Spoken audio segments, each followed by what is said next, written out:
Hey, howdy ho, everybody. This is Postmortem Nightshade, and this is Disclosure Day.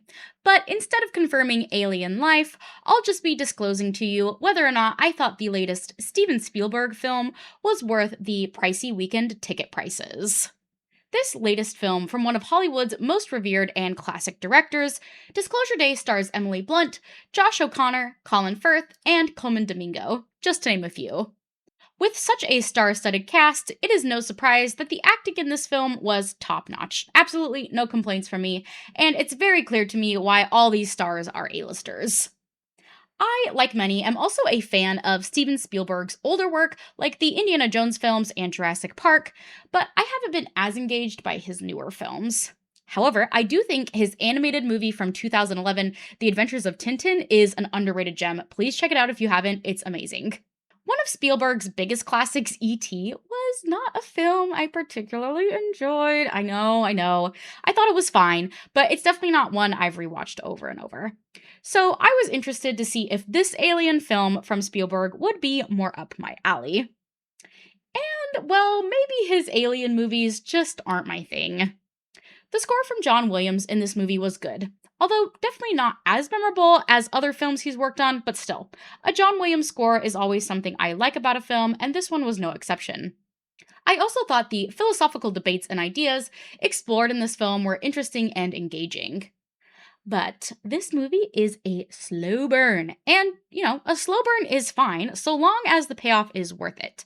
And I don't think this film quite sticks the landing. The movie the whole time seems to be building towards a big something. And then we got to the end and I was like, oh, that was it? That was the big thing? Oh, gotcha. Okay.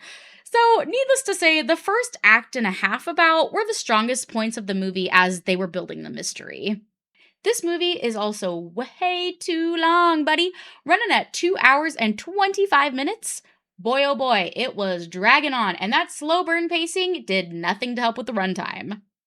The action in this film is way too sparse, and there are many points where characters do things or they get by with certain actions that just seem absolutely nonsensical, almost Looney Tunes esque, and just my disbelief was like, is this real world? Is this what's really happening right now? The CGI animals and ETs in this movie are also not super great looking, which was kind of disappointing. The movie also felt very washed out and devoid of color. Sadly, like many big budget blockbusters nowadays, it just feels like they slap a blue or gray filter over the top and call it good. There are a lot of Spielberg movies that I think the whole family can enjoy. I think that's one of the reasons why he's such a beloved and popular director. However, this film definitely seemed to skew towards being for older audiences. So also be very aware of that going in if you're planning to take young children. For the right crowd, one that loves, I would say, introspective sci fi movies, I think this film could be a big hit. I just don't know how much that kind of movie appeals to an overall general audience. So, on my scale, this film sits at the top of the Hey Heidi Okay category. If you are interested in this one, maybe see it on your local theater's bargain day. But let me know in the comments, what is your favorite Steven Spielberg movie? And what did you think of Disclosure Day? Did you like it? Did it live up to your expectations, or was it disappointing for you? Thank you everyone so much for tuning in, and if you'd like to follow along on my movie review journey, please like and subscribe, and I will see y'all very soon.